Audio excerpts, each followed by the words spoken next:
The smell of oil, sweat, and vinegar hangs in the narrow gate like thick fabric. At the old bathhouse, adult craftsmen comb their hair with fine-toothed combs, dry their towels, and lay out tooth powder and hair soap. A small board with a clock is nailed above the door. First the craftsmen, then the merchants. Later, the women's hour, with the administrator at the entrance. In the office chest lies a scroll with a seal about water, ventilation, and oil testing. At night, they whisper about the luxury of foreigners. In the morning, the clerk makes corrections, increase the distribution of clean water, change the comb stands, inspect the barber's knives. Smell and hairstyle are also power. Hello. Write to us about where you are watching this episode and which stories about the body politics of the past are particularly important to you.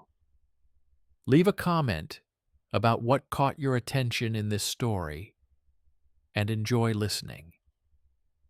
The legend of the singer and court etiquette expert Ziryab loves glamour, new hairstyles, seasonal fabrics, fragrant pastes. The document shows the mechanics. In the 9th century, at the Umayyad court in Cordoba, taste is turned into a routine. Bath regulations, muhtasib journals, watches for men and women, oil checks, comb boiling, drying racks for cloth. The myth of Eastern debauchery crumbles alongside the tally of losses. Dirt causes boils, pediculosis, and coughs. Yarn and meat spoil in shops. Guilds lose days of work. Modesty becomes not a pose, but a language of norms. Sleeves cover the elbows, not for show, but so that food and looms do not absorb grease and hair. Fragrance is not a whim, but a means of muffling odors that disrupt trade and cause quarrels. The first turning point comes at the entrance to the bathhouse.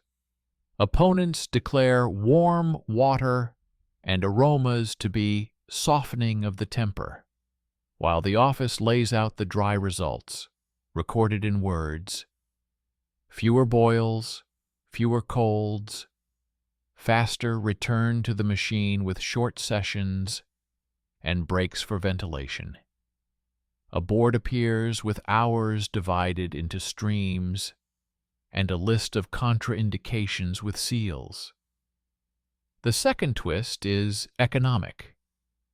The muhtasib brings in perfumers, soap makers, and barbers for inspection. Rancid oil and fake soap are punished with fines and replacements. Rusty blades with closure until training. Fragrances cease to be a secret luxury and become a tool of sanitation. The third shift dispels another myth. Modesty is not at all the eternal virtue of the city, but a new discipline imposed by clerks and the market. Boil water for combs so many times a week. Store baskets with hair separately. Change cloths more often on market days. Close doors at signs of illness.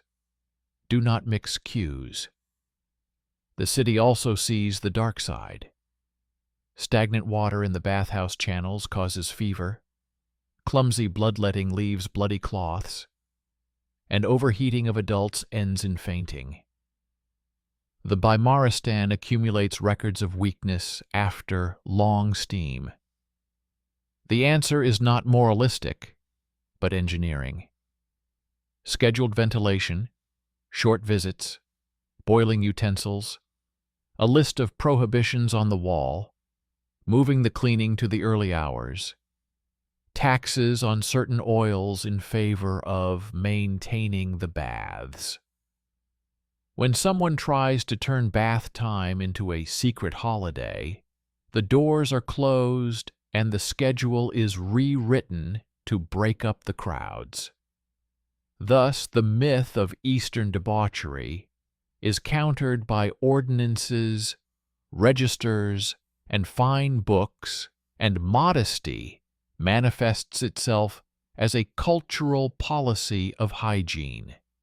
Controlled smells, tamed hair, separated streams, scheduled duties, and predictable taxes instead of panic. In this framework, hairstyle and smell are not decorations, but administrative levers that keep the city from dirt, crowds, and death with a hint of incense. Then the city began to live like a metronome. Short visits, scheduled ventilation, boiling combs on certain days, changing cloths more often on market Fridays. The muhtasib's lists kept oils and powders separate because they determined whether the day would smell of myrrh and soap or carrion and dampness. The list grew and narrowed at the same time. Rancid oil was confiscated, fake soap was sealed, and barbers had their hands, basins, knives, and hair baskets inspected. If there was no basket, there was a verbal warning, and the shop was closed until the problem was corrected. Modesty ceased to be a word for sermons and became a simple set of movements. Cover your elbow with your sleeve, put your hair in a bag, wash your combs, ventilate the steam room, disperse the crowds on the hour, pour out the barrels so that the water does not freeze, and therefore does not begin to smell of sweet rot. The foreign luxury that frightened the squares was diluted into a technology of cleanliness, where every piece of litter saved someone else's health and someone else's money. During the hot months, a sign reading "Wind and Heat" was added to the upper crossbar at the bathhouse gate. If the air is stagnant, sessions are shorter, breaks are longer, pregnant and weakened people are not allowed, and barbers are prohibited from performing bloodletting, even if the client insists. There was no ostentatious severity, only cold calculation. How many adults lose a week's work after a long steam? How many sheets are used for burns? How much oil is wasted when the steam is raised above the norm? Next to the board hung another one, market smells. Take out the trash before dawn. Wash the counters with vinegar water. Do not accept meat with mold on it. Weavers should keep yarn in clean baskets so that the dampness of the bathhouse does not soak into the threads. The muhtasib's lists specified who was responsible for what, so that complaints would not get lost among the stalls. It was not the crowd that was to blame, but a specific adult who had the key, the measure, and the seal. It was in this network of trifles that the legend of Eastern debauchery lived out its life as a convenient curse. It was repeated when there was not enough bread in the market, when the water in the canals smelled rotten, when the barber was caught with a rusty knife. But the documents responded without emotion. Closing the bathhouse for a few days to break the chain of disease, separating the hours so as not to mix the streams, taxing fragrant oils to keep public ovens and drying rows in order, purchasing tooth powder to reduce gum abscesses, which caused adults to lose their appetite and sleep. Where someone tried to arrange a secret party under the guise of a steam room, the schedule broke the party against the wall. The hour closes, the doors are sealed, the schedule sheet is rewritten in larger letters, and the culprit is recorded in a separate line, without shame, but with expenses. The streets, crowded with tanners and dyers, became the first front of this quiet discipline. The smell of leather was so strong that any violation of the bathhouse rules immediately caused a wave of complaints. People coughed, their eyes reddened, and spots appeared on their skin. Then jugs for washing hands were placed at the gates. A reminder was nailed to the wall saying, "After the dyeing workshop, only cold water." And lines were added to the bathhouse rules about when it was and was not permissible to wash, for those who worked with acids and alkalis. Medical records showed fewer burns and breakdowns when people went through this simple filter. The market became quieter, not because of piety, but because of disgusting mechanics. Wash, dry, ventilate, and your goods will not be ruined. Meanwhile, the city office turned court tastes into tools. Seasonal colors now meant not only fashion, but also practicality. Thick, dark fabrics for cool nights and protection from dust. Light ones for the heat, where sweat is less noticeable and smells more shameful. Sleeves that covered the elbow ceased to be a classification of decency and became the minimum requirement for workshops and tables. The hairstyle that was sung about at court was included in the list of requirements for bakery workers and grain shop sellers. Hair should not fall on the grain. Even tooth powder, which seemed to be a whim of the few, was included in wholesale lists as a necessary item because inflamed gums were associated with bad breath, customer rejection, and nighttime queues of sick people. Resistance did not disappear. Adult opponents of effeminacy continued to demand a reduction in bathing hours and the abolition of inspections. They claimed that the manly city was weakening. But the sheets of paper silenced them.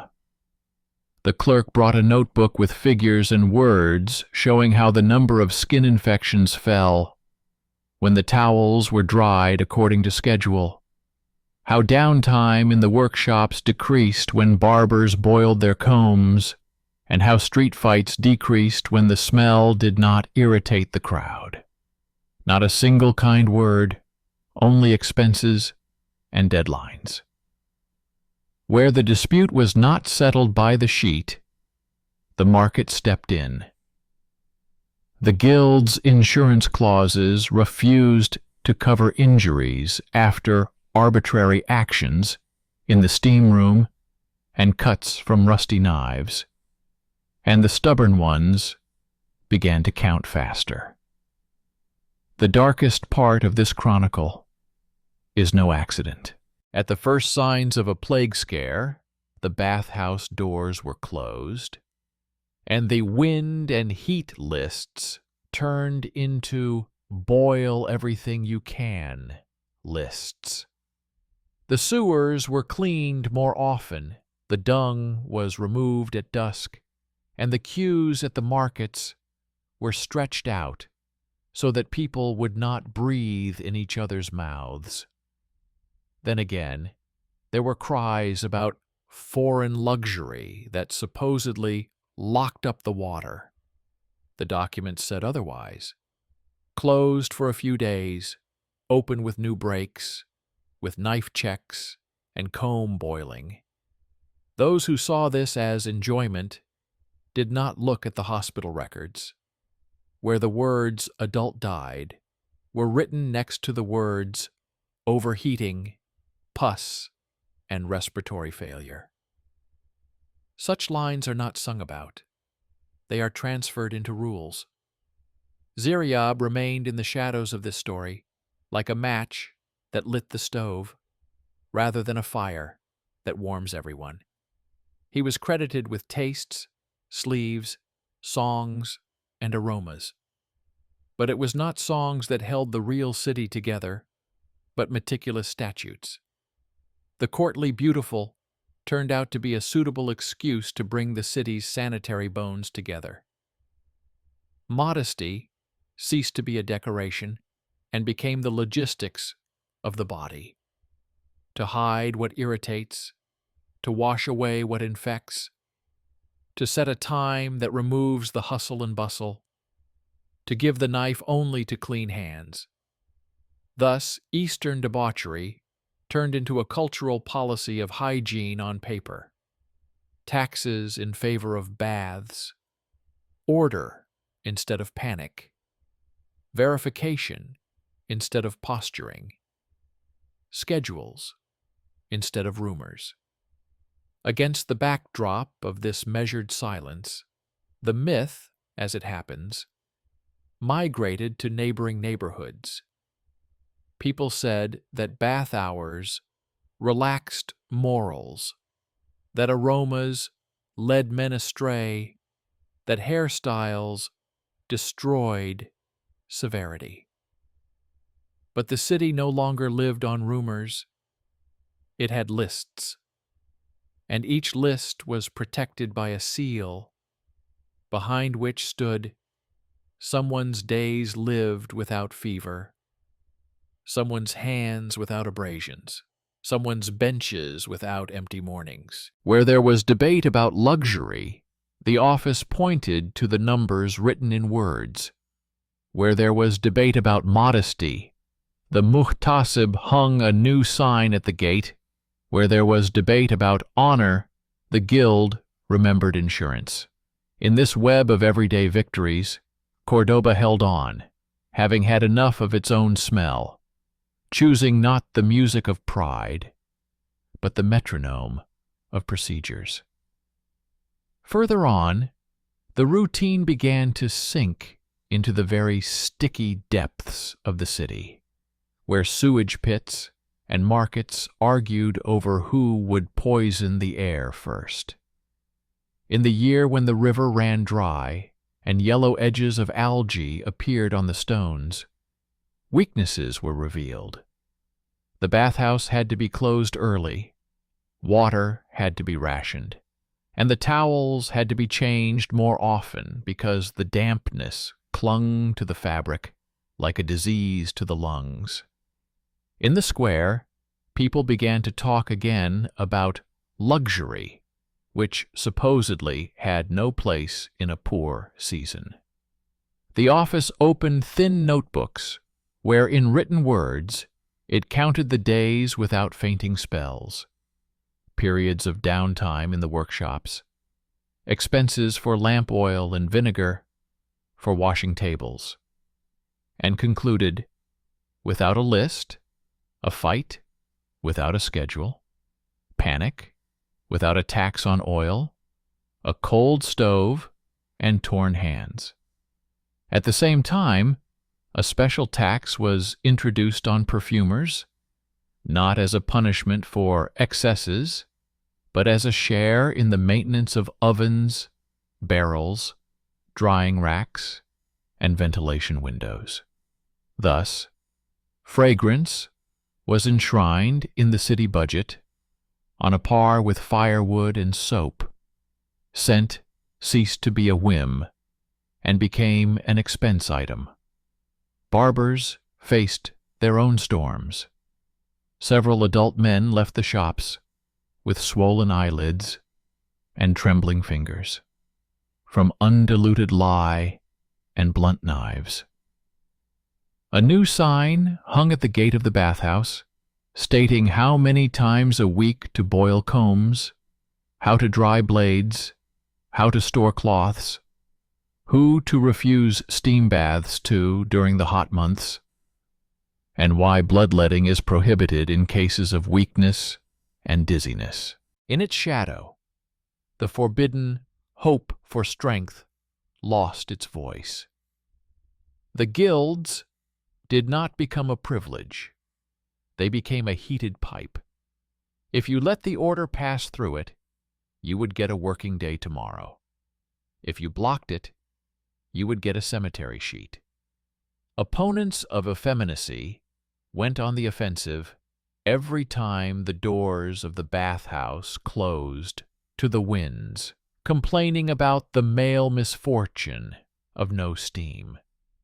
They were answered by the same notebook: sanitary windows, mutasib seals, doctor's signature, list of contraindications.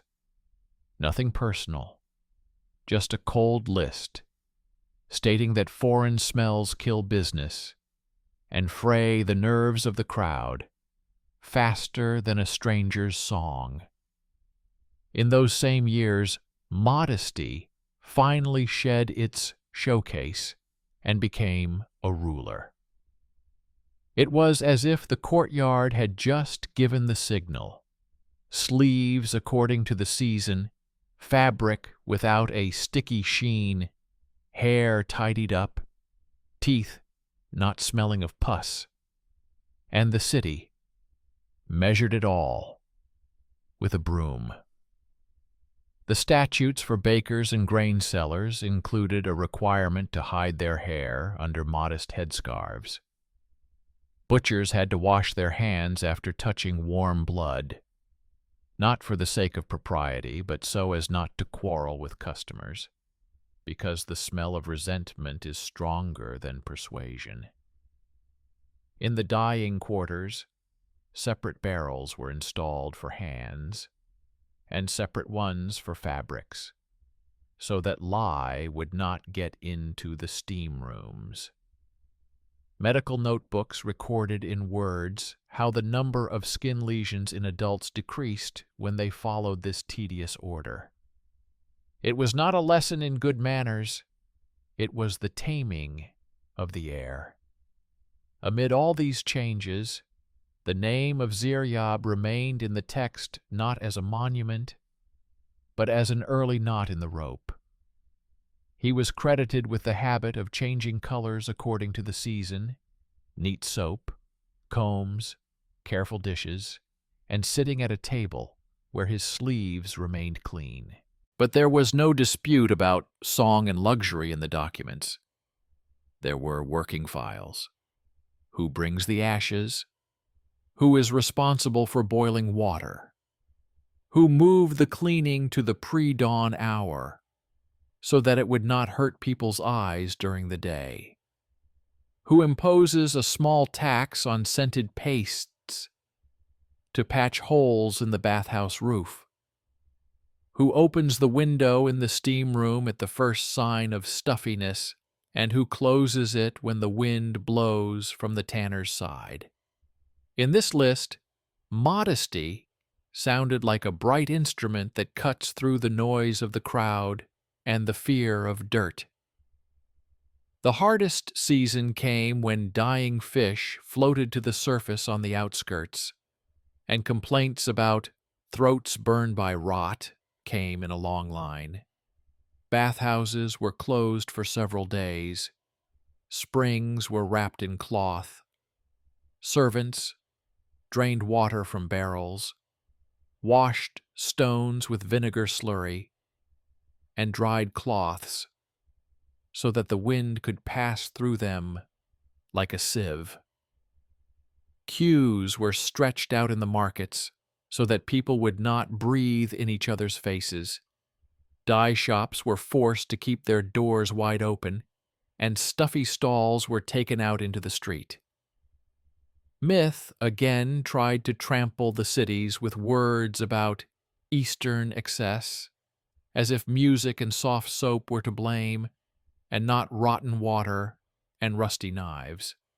The documents responded in the only way they knew how: with a rise in the lists of boil, air, lock, divide by the hour, cancel bloodletting, count sheets, make tax deductions in favor of stoves. And while the elders argued, the clerks noted the simplest things.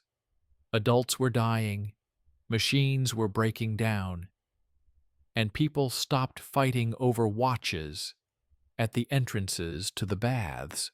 It was a language trusted by those who did not like words. But the city had another front. The conversation about the border between modesty and luxury in clothing. At court, it was pleasant to talk about the 7 shades of the same fabric for different seasons. At the market, it was nice to see that the fabric did not stick to the skin and did not smell sour. The office translated this into documents. For crafts, thick sleeves covering the elbows so that grease would not eat into the threads. For hot months, thin, light fabric, because the smell of sweat clings less to the product. For cold weather, wool, so that hot steam does not turn into chills when going outside. This is not a matter of taste. It is a sanitary algorithm. And when someone called such care pampered, the cost accountant presented a sheet. Fewer spoiled rolls, less discarded meat, fewer complaints about the pungent smell at the workshop doors. Thus, the fashion for modesty passed through the career of the charter and came back as rules for adults, on whom the daily revenue depends. Somewhere in the shadows of these lists, tooth powders lived quietly. They were noted in wholesale records as a necessary item for shops and workshops, not for the beauty of a smile, but so that scraped gums would not turn into nighttime pain that kept adults awake and caused them to get into fights at the market.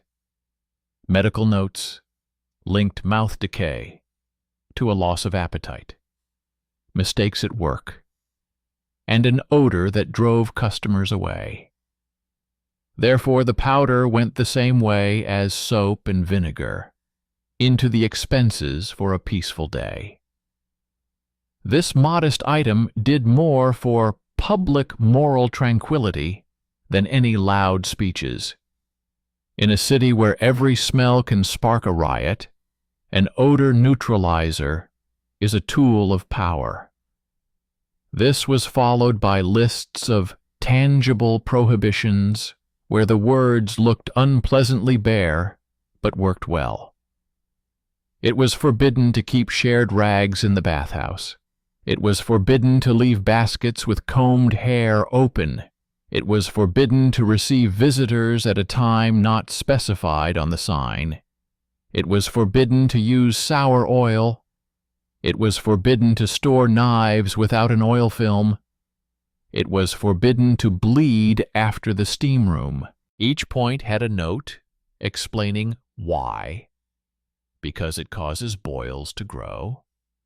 Because it causes vision to deteriorate. Because it causes the heart to fail. Because it causes the crowd to start singing with bad words. Any attempt to circumvent the ban was met with a verbal reprimand and dismissal by name. People in the square said that this was someone else's way of doing things. At the market, they knew that this was a foreign way of preventing funerals, and yet the city loved to regain its right to shout. Several times they tried to organize an old-fashioned bath festival with music and crowds. The guards closed the doors, the muhtasib recorded the culprits, and the office rewrote the schedule in larger print, deprived the neighborhood of some of its rights to store oil, and handed the keys to the administrator from the neighboring courtyard. This is what modesty looked like in action, without morality, without shame, but with the transfer of authority to where it worked. The following month, the doctor's notebook recorded fewer cases of sudden fever in adults, and the smells at the market were less pungent. The dispute over luxury subsided for a while. Where the tanner's district stubbornly smelled of death, the manure was removed at dawn and dusk, and between shifts, large tubs of water and vinegar were placed at the gates so that people could wash their hands before going to the shops. The weavers were given new rules to dry the yarn in the shade, so that the dampness of the bathhouse would not eat into the thread.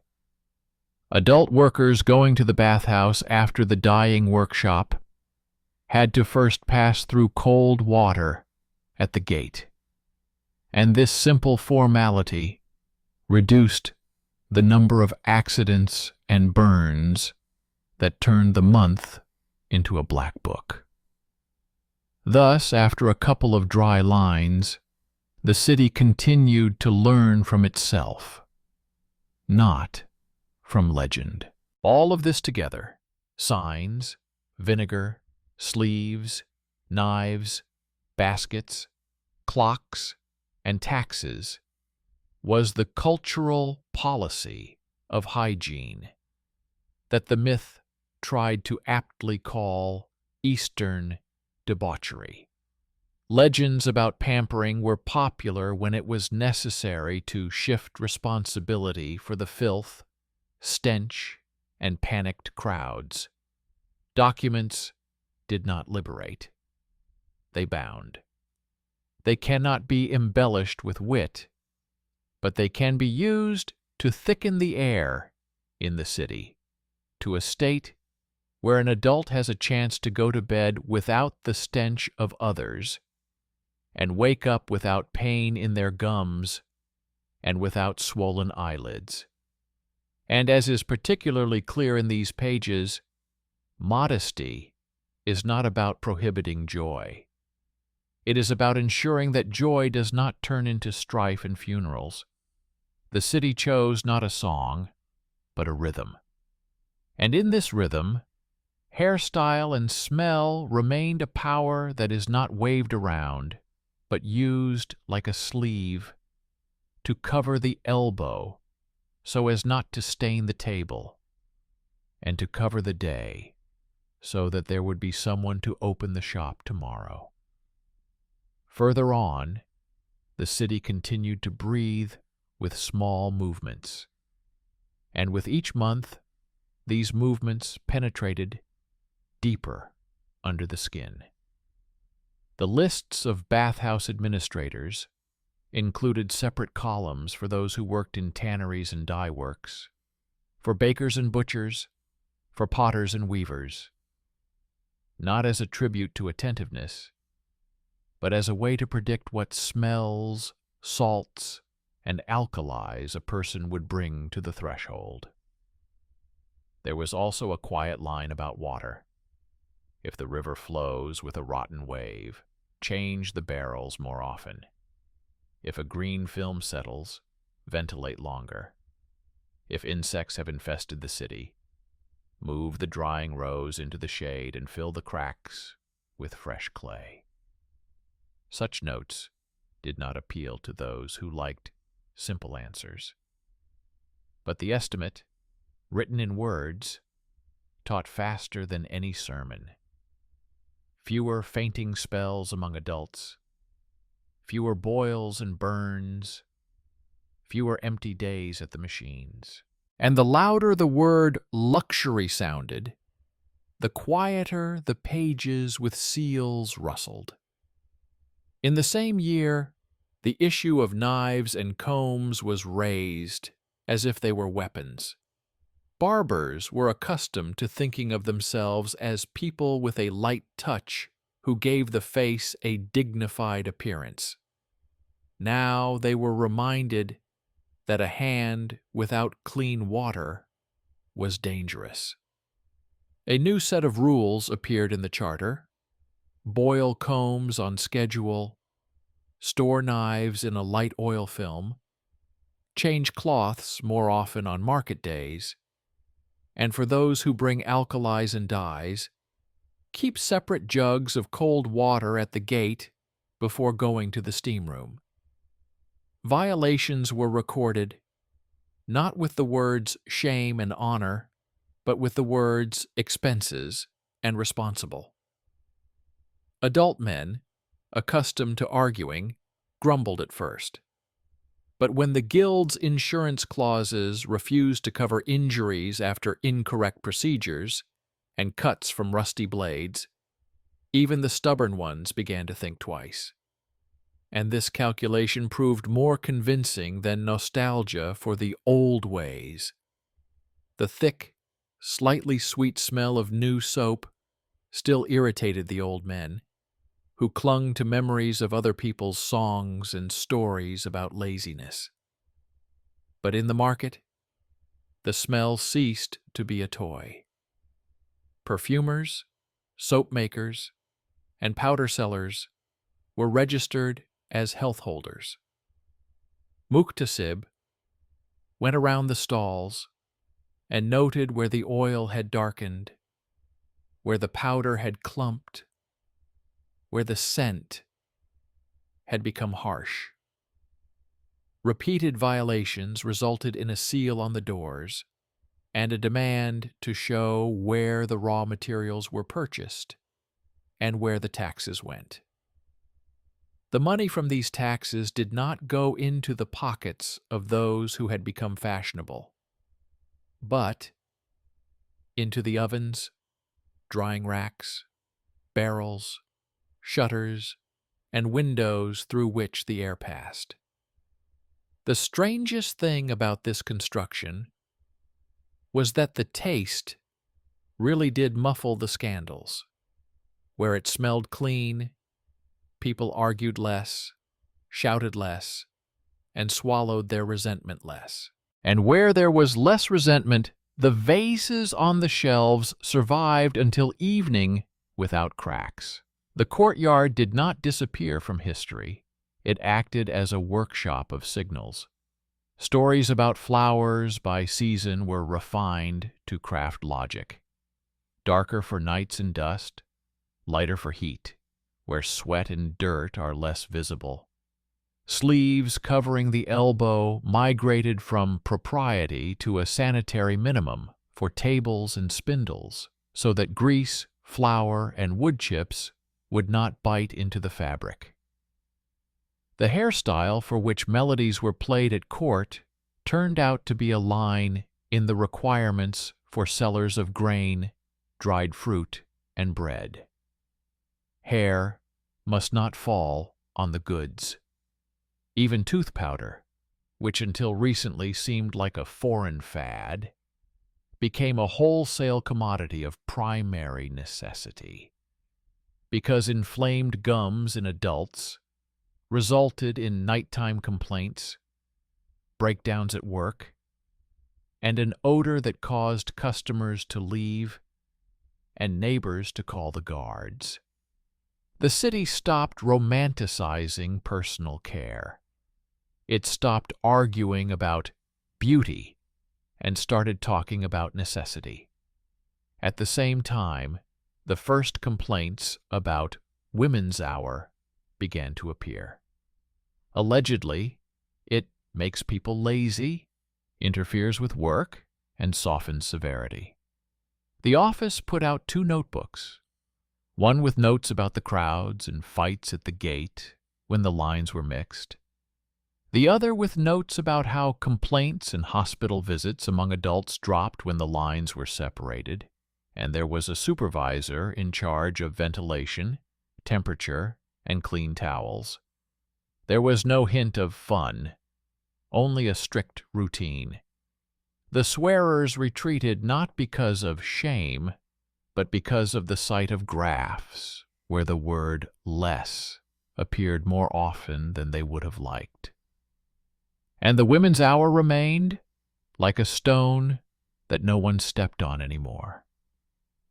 The city absorbed another lesson, a logistical one. In hot winds, the doors of the baths were closed for short periods, and the drying rows were taken out into the draft. At dawn, the ashes were taken away behind the walls so that they would not hurt the eyes during the day. In the markets, jugs of vinegar water were placed, and butchers were forced to cover their goods so that flies would not turn the market row into decay. When someone tried to revive the old bath festival, the guards removed the noose from its hinges, the muhtasib wrote down the names, and the keys were taken to the neighboring courtyard, where the administrator worked without regard for the shouting. The doctor's notebook became quieter the following month. Fewer fevers in adults, fewer fainting spells, fewer burns, fewer night queues at the office. And in this silence, you could hear the myth whispering about the debauchery of Eastern customs, unable to read the papers. Ziryab remained a turning point in this story. He was credited with neat tableware, tiny portions so that hands would remain clean, a ban on heavy sleeves at the table so that grease would not drip onto the fabric, and caution with aromas so that the smell would not overwhelm the food. All this did not make people saints. It made them predictable. A table in a city, drowning in dust and hot humidity, is also infrastructure. If sleeves are not stained, there are fewer defects in the workshop, fewer dirty pieces in the shop, and fewer expenses for laundry and replacement on the lists. Thus, taste went beyond the courtyard and became a measure of craftsmanship, not because morals are sweeter, but because life is shorter. The hardest blow came with water. When the canals began to smell rotten and whitish bubbles appeared on the surface, the baths were closed for several days. The stones were washed with vinegar slurry, the barrels were replaced, the windows were opened, and the knives and combs were inspected. At that time, complaints about debauched luxury that supposedly locked up the water were particularly loud. The documents cut it differently. Closed for the sake of breaking the chain, open in a new regime, where there is no place for long steam and bloodletting, where short sessions alternate with empty halls and wind from open windows, where a list of contraindications and signatures of those responsible hangs on the wall. This list included the names of people who were used to commanding in public spaces, and they had to step back to the wall, because now the smell of the body is not their argument, but the argument of the accountant and the doctor. Meanwhile, lists of tangible prohibitions with brief explanations were filed away in the archives. It is forbidden to keep shared rags because fungus spreads to the next person. It is forbidden to leave baskets with hair open because that is enough for a fly to carry dirt to the flour. It is forbidden to use sour oil because the smell transfers to the goods and causes complaints. It is forbidden to bleed after the steam room because adults' hearts break as quickly as a fight at the gate. It is forbidden to receive visitors between hours, because crowds break any rules, and crowds are always a risk. Those who violated the rules were not recorded as shameful, but as expenses, and this broke the habit of putting on a show. Expenses transfer words from the throat to the book, and there they already sound different. With this, a new picture of the bank of smells emerged. Fabrics no longer smelled of damp mold, because they were dried in the shade rather than in a stagnant corner. Bread disappeared more slowly, because the baker's hands no longer smelled of blood from raking. Grain shops learned to comb their hair before opening the shutters, and the city itself began to smell less like a dump and more like a workshop. There is no romance in this, just fewer reasons to shout, and that means less chance that the crowd will turn the smell into an excuse for beatings and looting. Some people still tried to bring back the old song. They tried to say that man time should be longer and hotter, that fragrances were for the pampered, that hairstyles were trivial. But the cries were drowned out by paper. The clerk brought a notebook of hospital cases where the words "adult died" stood next to the words "overheating" and "pus." The guilds brought estimates where the phrase "a whole week without a machine" stood next to "burns from long steam." The muhtasib brought a journal where the words "rancid oil" were repeated more often than anyone wanted to hear, and together it sounded louder than the old song that had long since ceased to heal anyone in the city. Because of this new silence, copies traveled along the city roads. The statutes of baths and markets were sent to neighboring cities, and along with salt, wool, grain, and tin, merchants carried tubes of scrolls.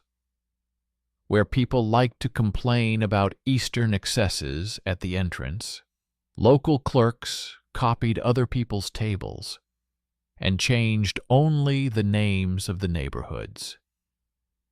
Because the network of smells and dirt does not ask where the charter is written. It asks who reads it and who signs it. And when cries about foreign luxury rang out in yet another city, on the other side of the square a letter about stoves, windows, knives, and cloths could be heard. The dispute continued, but it became easier to smell. Where the legend of the singer tried to take credit for everything, the archive carefully set boundaries. Ziryab was not the minister of baths and markets. He was a sign of change. He showed that taste could be turned into a language of norms, that sleeves and hairstyles were not decorations, but tools to prevent people from falling into mud and shame. The rest was done by the city, with its boring lists, its seals, its muhtasibs, its doctors, its taxes on oil and vinegar. It is not a beautiful story. It is a grid on which the daily lives of adults are hung, so that they do not fall on the stones when shaken. And when, after another long and stifling season, new lines were written in the book about winds and heat, boil more often, and spread the streams, a short note was added at the bottom. Like notes are made in the margins, smell and hairstyle are also power. Not the kind they like to wear in the square, but the kind they keep in the storeroom by the stove and at the door of the bathhouse. The kind that does not adorn but prevents collapse. The kind that does not sing, but whispers the order of the day. It was from such whispers that Cordoba was formed, surviving the debate about luxury without ceasing to be a city of crafts and markets. And when the myth raises its voice again, the paper will rustle its pages once more and put another seal on another board at another door. Then the city consolidated what it had learned through pain and calculation and transferred it to the older books, where each line became stronger than anyone's loud memory. A new set of rules appeared in the statutes of the baths: oil, tax, water, accounting, steam, regime. The oil deduction, introduced not as a luxury, but as fuel for the stoves and salaries for the attendants, was recorded in words and seals so that no one could extract a whole day's worth of heat from the stove without investing a copper coin or a measure of responsibility. The vinegar levy was fixed nearby because vinegar had become as much a sanitary tool as jugs of water and window shutters. Without it, the markets would smell like a crypt. The powder share, a softly designated line for those who traded in toothpaste and fragrances, went into the common pot of establishments where cloths were dried and combs were boiled. It was all called boring, almost nameless. But that's how the city air became more tolerable, and the queues shorter and calmer. The upper office, which was responsible for the emir's orders, behaved unexpectedly soberly. It did not fight the habit, but cut it into convenient pieces.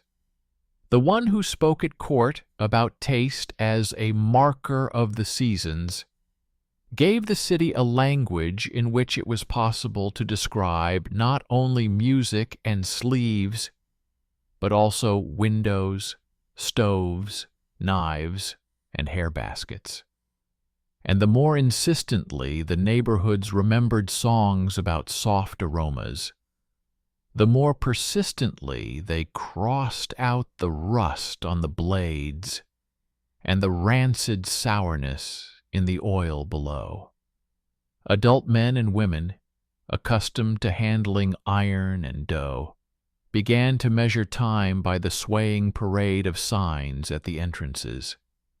Women's hour, craftsman's hour, hour for tired merchants, short visits on hot days, breaks for airing out. It was not theology, poetry, or pride that kept this order, but fear of dirty air, which turns into fights, fainting, and empty shops.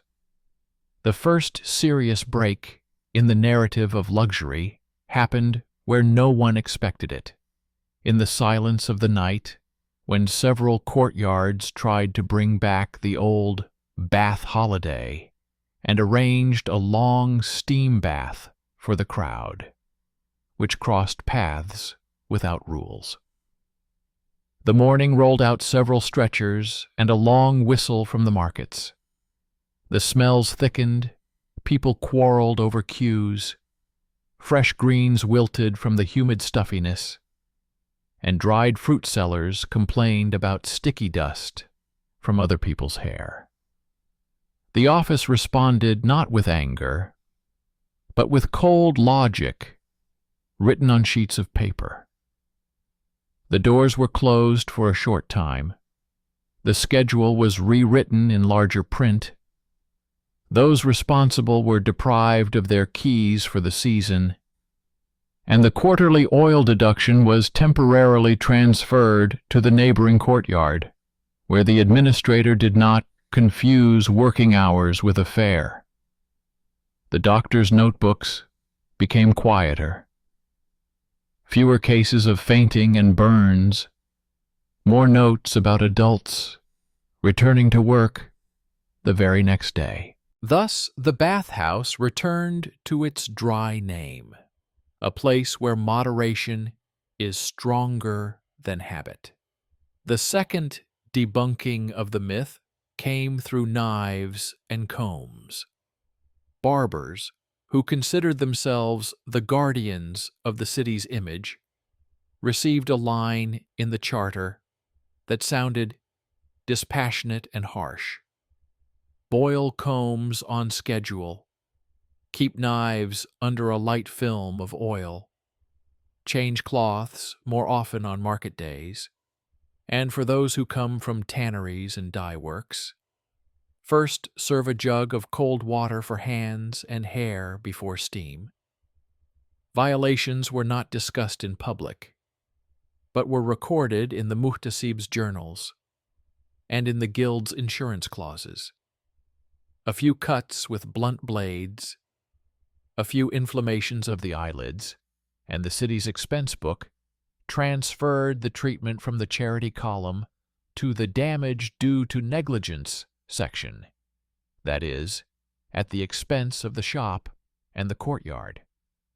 After that, even those who dreamed of a return to masculine severity began to recognize that routine was cheaper than force.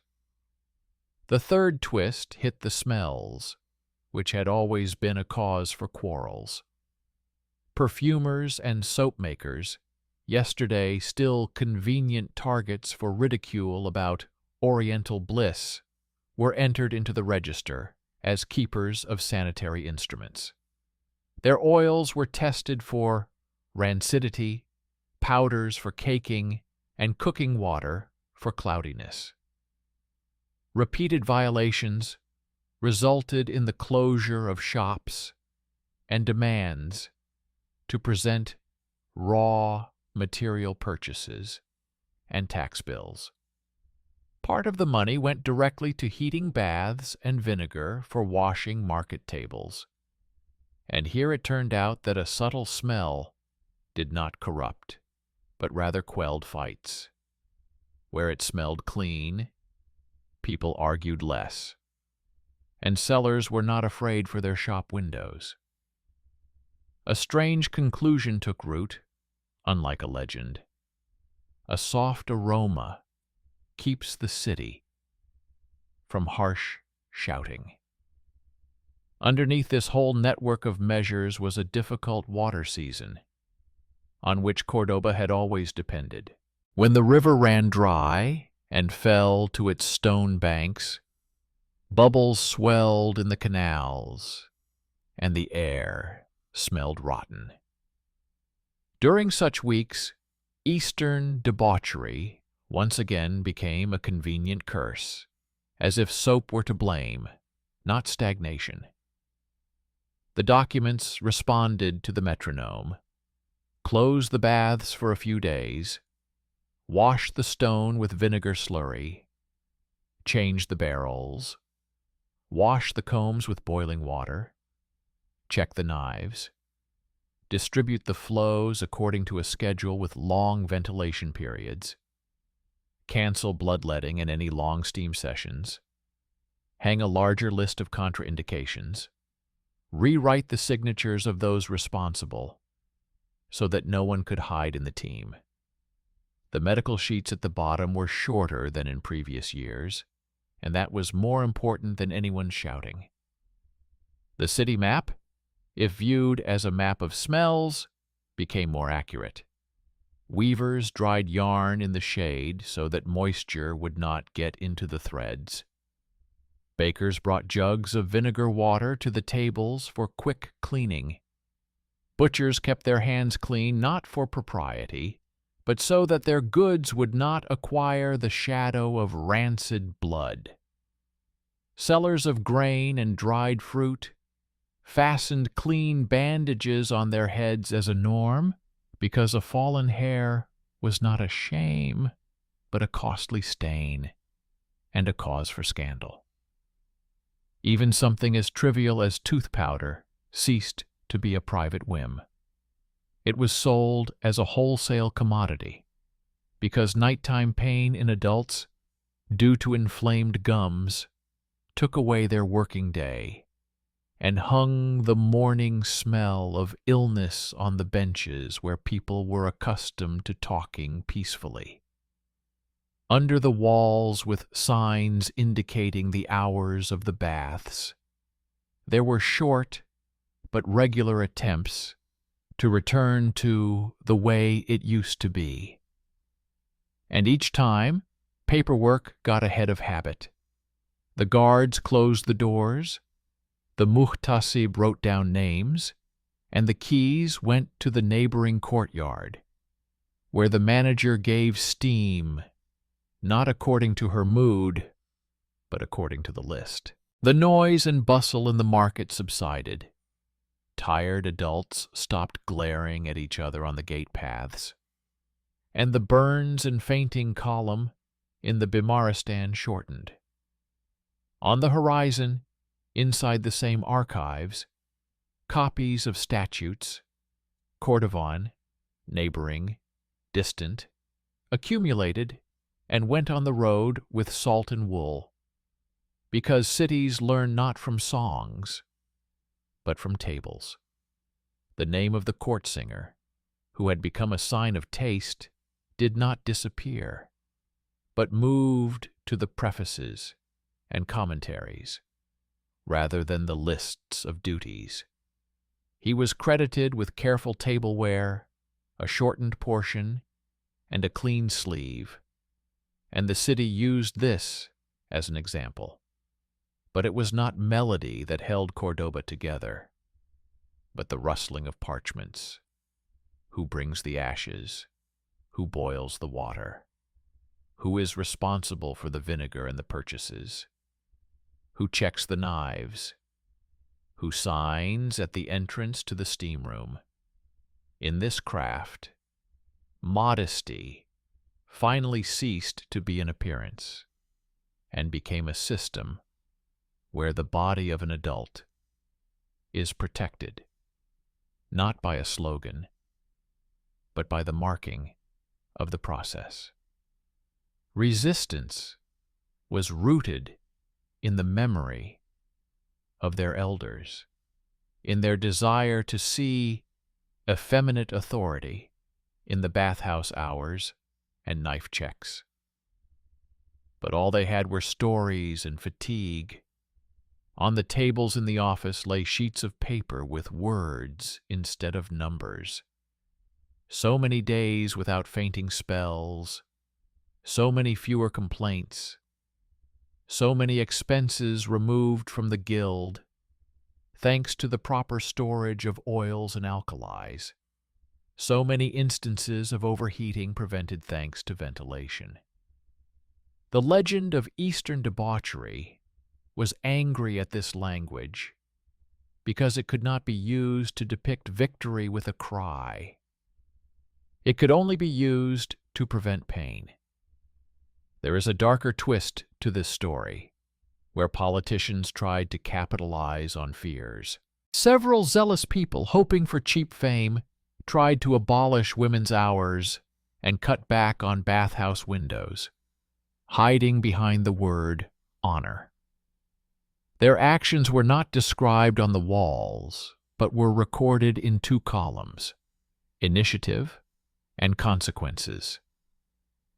The consequences column soon included the termination of doctors' shifts, an increase in complaints about odors and noise, and tremors in adults returning home with bouts of weakness.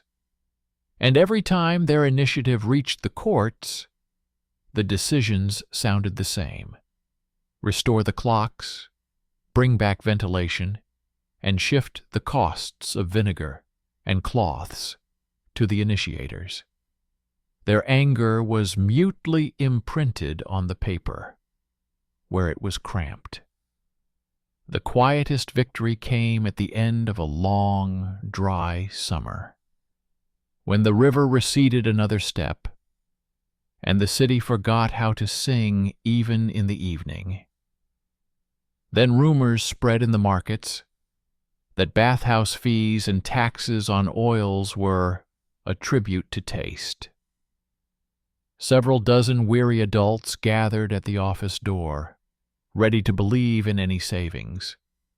The clerk did not deliver a sermon, but rather scrolls with expenses. How many stoves had been repaired? How many windows had been installed? How many drying rows had been moved? How many medical visits had been paid for from the oil share?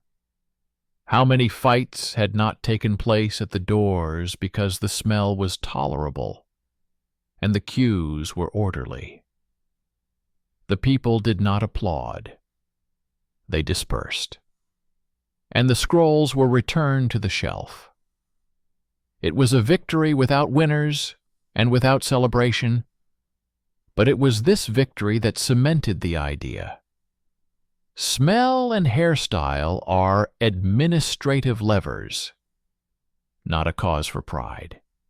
Neighboring cities, which had their own songs and their own arguments, took not melodies but tables from the Cordovan lists. Some changed the names of neighborhoods. Some moved women's hours deeper into the daily rhythm. Some strengthened the vinegar article. Some cut back on the powder article.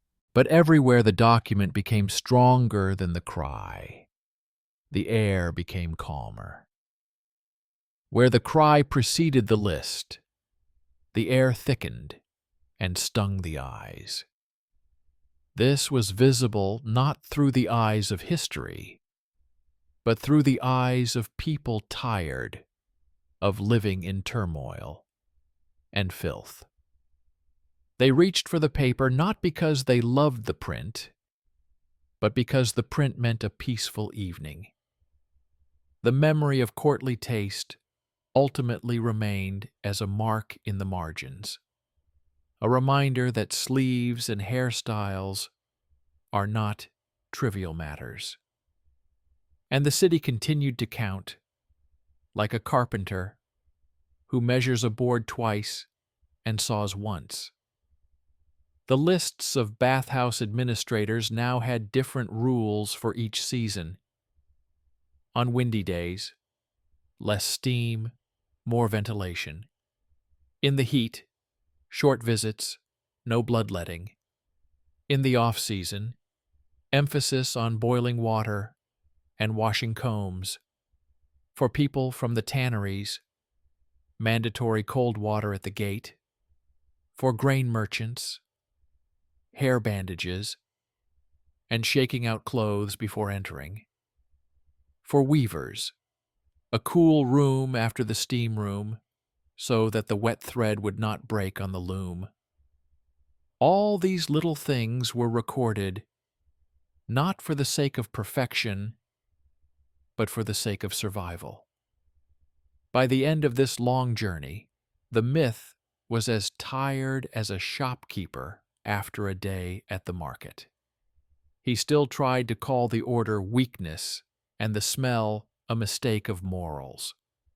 The document responded as it had from the beginning, with a line stating that the program of baths and markets had reduced cases of skin diseases in adults, removed the reason for fighting at the doors, given the guilds more working hours, pacified the crowds, and dragged into the shadows those who liked to make a spectacle of the steam room.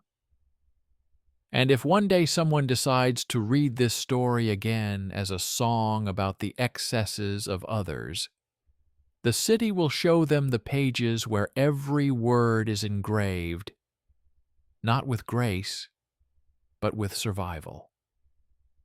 They contain the main point: modesty.